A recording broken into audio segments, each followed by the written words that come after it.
What is up, everybody? Welcome back to the Hot Zone podcast with your host XLSS Gaming. And today, man, we have a pretty fun episode. I know the last couple episodes that we did here on the channel have been very, I would say, not depressing, but on the rougher side of the spectrum when it comes to topics.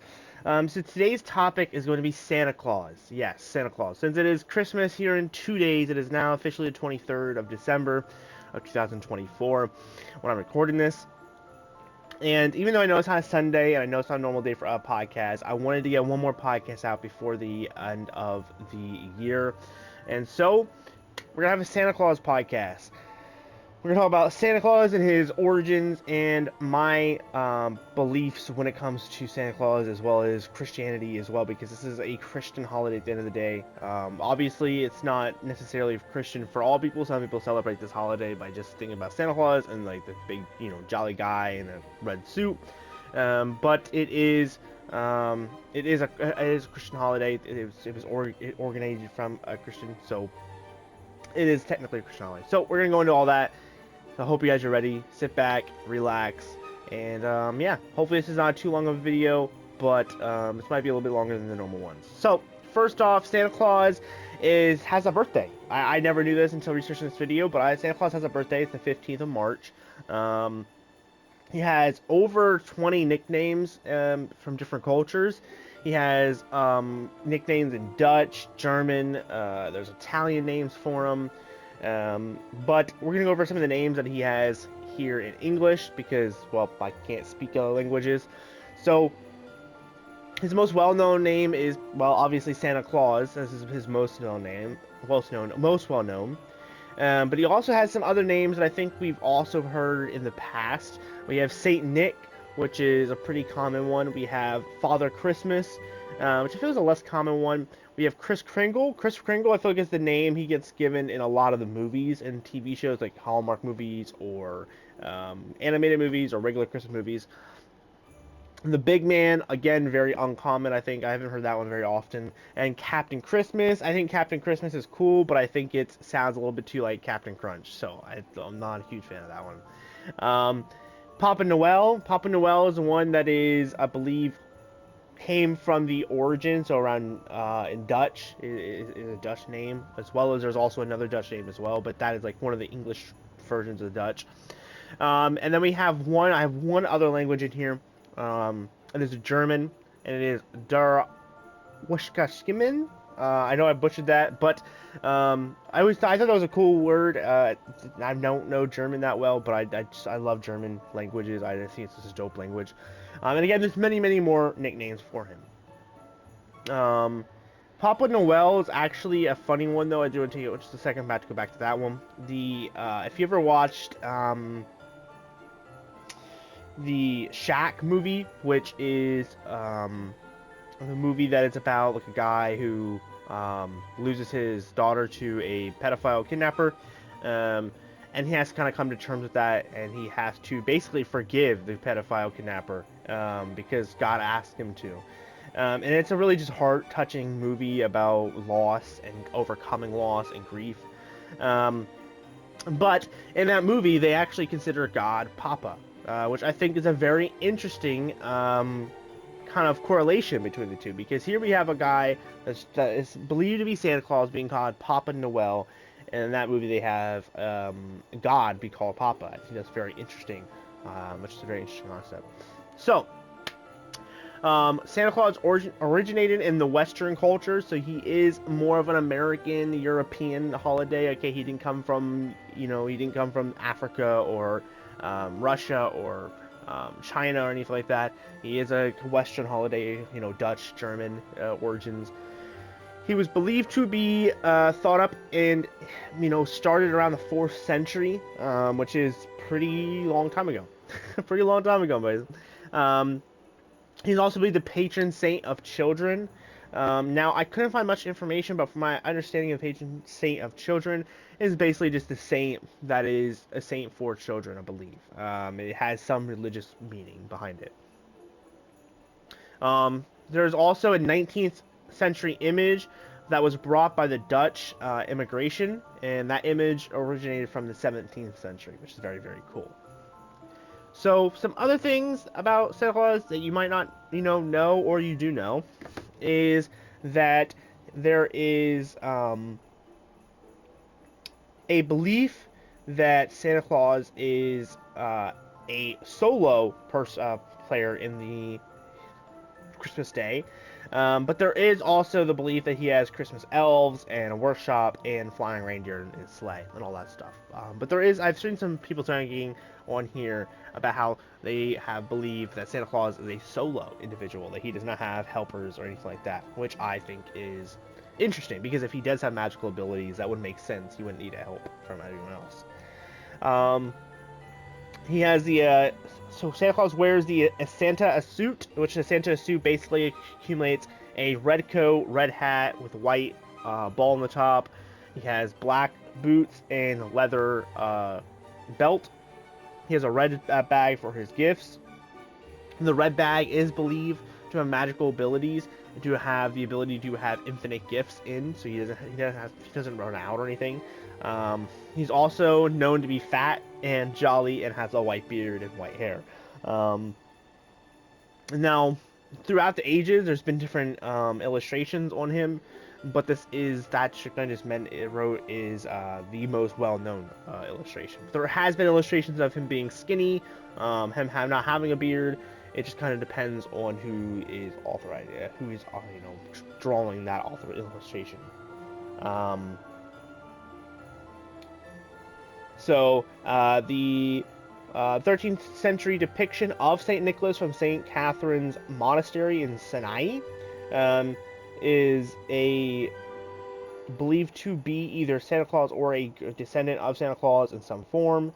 And there's a bunch of just middle-aged stuff that happens here with Santa Claus, but he eventually turns into the Ghost of Christmas Present, as illustrated by John Leech for Charles Dickens's A Christmas Carol, which is believed to be Father Christmas. But Father Christmas dates back all the way to the 16th century in England during the reign of Henry. I want to say Henry VIII. I'm not really good with Roman numerals, so don't mind me.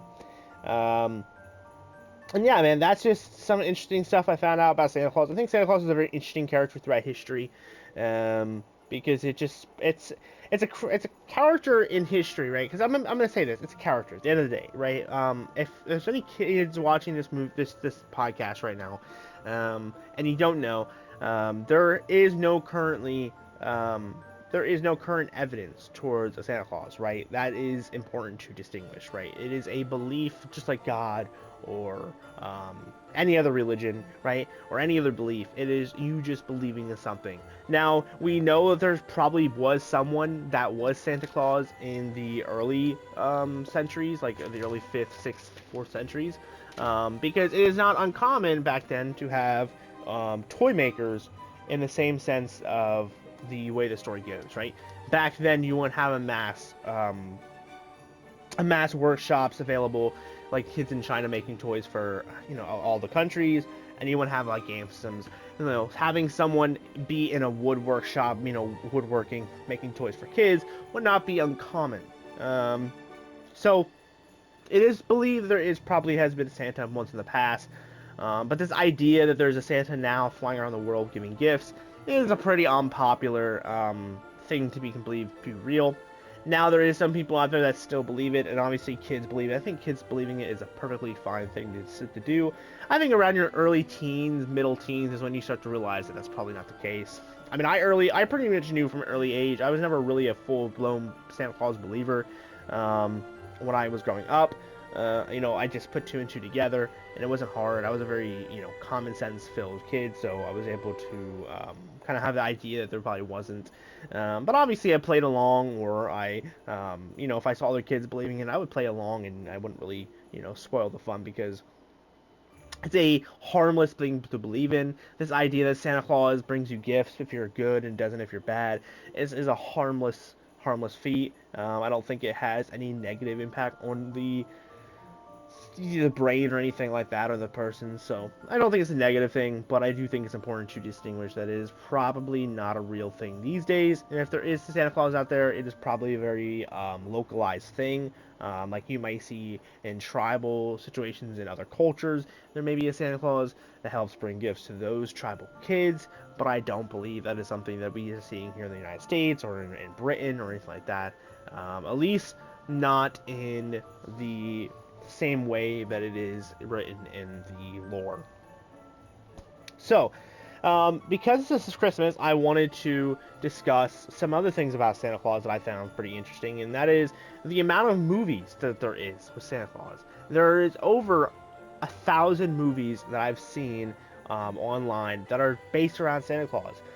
From saving Christmas because of an evil warlord or evil witch or evil king, to romance and finding a Mrs. Claus before time runs out.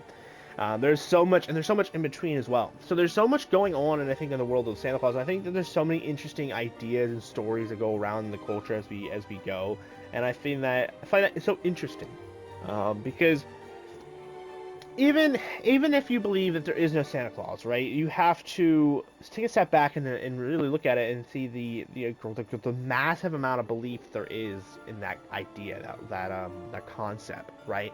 And I wonder why that concept began. It's hard to find a lot of information on the reasoning for it. You can find a lot of dates, you can find a lot of people, but I couldn't really find a lot of information on why this idea began. So obviously, if you go back to the Christian reasoning for this holiday, it is believed this is the birthday of Jesus Christ, and so we celebrate Christmas in honor of Jesus Christ and his life and what he did for us on the cross. But then there's the other side of the coin, where there are people that say this is not a Christian holiday. This is for them. This is just a regular holiday, that like Halloween or Easter. And so it's very interesting to see both sides of that coin, because you're really taken for a turn when you see that there is, even when the non-Christians have a lot of correlations with the Christians, and then vice versa. So, yeah, I think that's pretty cool. I wonder going forward in our society how Christmas will go, because we are getting further and further technologically advanced, but not really societally advanced. I've talked about this in the past episodes, how I feel about our culture is drifting apart from each other, and we're becoming more desensitized to each other, and that can be a good and bad thing at the same time. But I am very interested to see how Christmas goes down the road. I am not a Christmas fan. My dad is. He's very Christmas oriented. I am not, on the other hand. I don't find Christmas all that crazy of a year. I obviously enjoy getting presents or giving presents, but it is not a holiday that I enjoy like decorating for, or singing along to Christmas songs, or I don't like going out and doing all the Christmas activities. It just is not my thing. It's not that I hate it or love it. It just doesn't do anything for me. It's not my time of the year. I'm much more a small holidays guy. I like my 4th of July, and I like my Independence Day. But the thing about Christmas that I've learned recently, after just being more, I've been more involved in Christmas this year than I have in past. Watching Christmas movies, learning about Christmas songs, and learning about Santa Claus in the background, his background.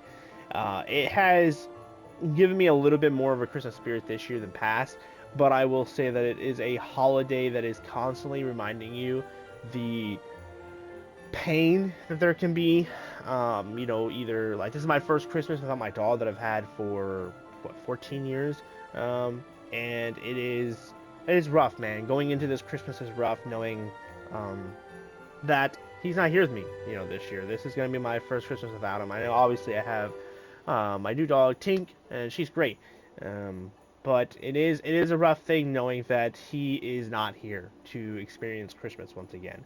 And so I always found Christmas to be a hard year to celebrate, even when I have had no major, family losses in the past, during that Christmas era. It has brought up the pain of knowing the pain and suffering all around the world, right? Every Christmas, there's people out there that are celebrating and they're having a great day, and then there's people out there who are depressed on Christmas, who are just having the worst day of their lives, or there's people out there who just lost a parent or a brother or a sister or a family member to a disease or to war or to famine, and they're now suffering on that holiday, and now they're going to be scarred for the rest of their life. Every time they think of that holiday, they're going to think of the loss that they have gained. And I think that is the thing with Christmas that why a lot of people don't like Christmas. I think in the grand scheme of things, there's a lot of Christmas haters out there. There is. And I'm not a hater, but I definitely understand the hater mindset. Right, I get it. But honestly, watching movies about Christmas spirit, the Christmas spirit and stuff, it has opened me up to looking at the flip side of that. Right, the idea that Christmas spirit is this all-powerful spirit, and that it can bring joy to anything you're going through. And I think that's an interesting concept in itself, and I think that has a lot of bearing on going forward, celebrating Christmas. So I would love to know down below your guys' thoughts and opinions on this. For me personally, I think that believing in Christmas or celebrating Christmas is a perfectly normal thing to do. I'm not one of those people that think it's psychotic, but I will say that there is so much that we, as people that celebrate Christmas, forget, and that is the true meaning of Christmas, which is not presents, it's not giving presents, not getting presents, it's not about cookies, it's not about whatever. It really, at the end of the day, it's about Jesus Christ and family. Those two things are the huge part of Christmas, right? And there has been a lot of Christmases around the world that have been really shitty in the past, but there's also been some really good shitty Christmases. We have the Christmas truce, which is Christmas Day on the trenches of World War I, where for the first time in that war, the men from both sides were able to get out of their trenches, celebrate Christmas together under one tree. The times in the Civil War when the men of the Union and the South would meet on the edges of riverbanks and sing Silent Night and Christmas carols to each other and not fight. These are the stories that I bear to, because these are the stories of the true spirit of Christmas, that idea of bond. Because at the end of the day, we are all friends and family to each other, right? We were all made in the image of God, and we are all one. So, if we just put our differences aside, we can see that our futures are just as important as everyone else's. And I think that's a very human feeling that has been lost recently. The idea that we are separated now more than ever before. Even in times of war, there is still an area for love. And I think that's an important thing that people forget. And I think Christmas does bring that idea back. And I think Santa Claus does in a way too, because this idea that there's this perfectly morally correct guy in a red suit who likes cookies and milk a lot, bringing kids presents, but can also bring you joy in the knowing that he is there, or exists, I think is a fascinating idea. Is a fascinating belief. It's kind of like a holiday, like a religion, I guess, but it's not as nearly as hardcore. But I always found it pretty interesting. Now, I don't know the lore on why he needs a wife. I did see there is a reason for it, but it's not very clear. Some believe the reason he needs a wife, or Mrs. Claus, is due to his powers. His powers can't be fully powered until he has a wife. Some believe it's just to help him bear the responsibility. Some believe it's just to have one.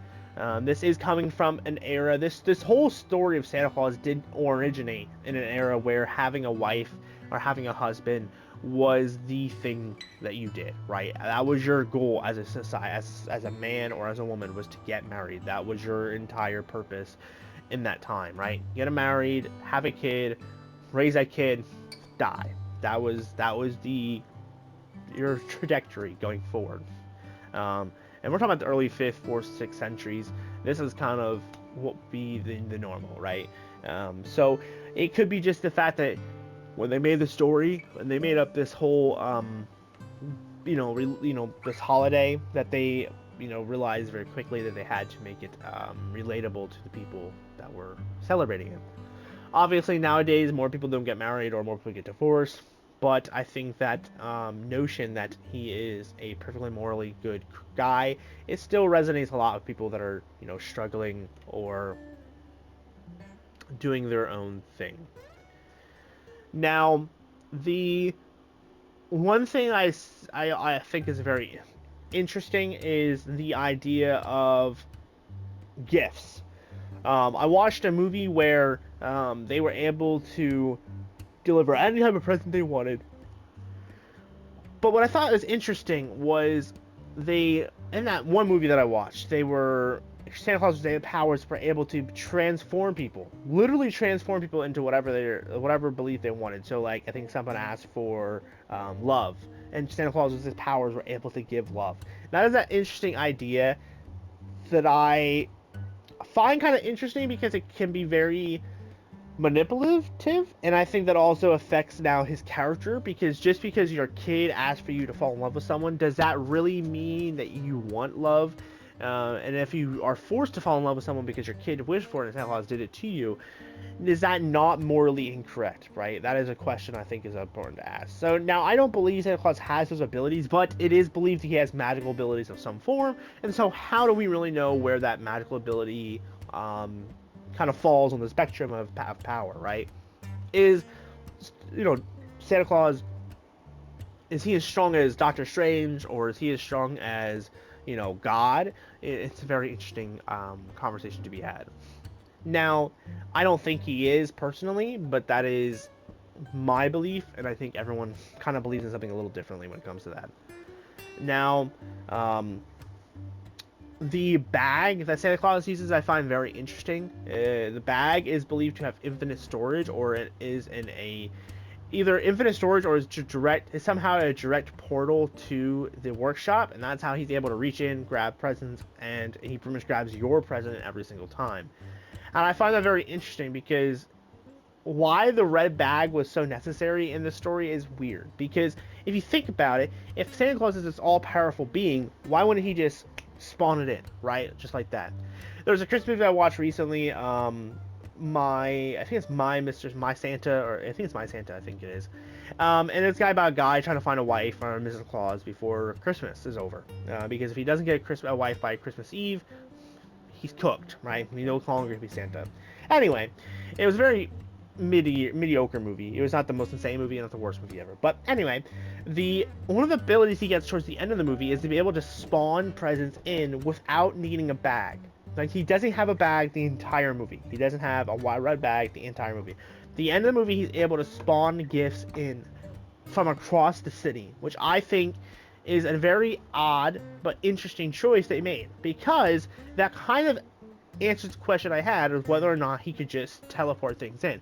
And if that's the case, if Santa Claus could teleport something in, why does he carry the red bag?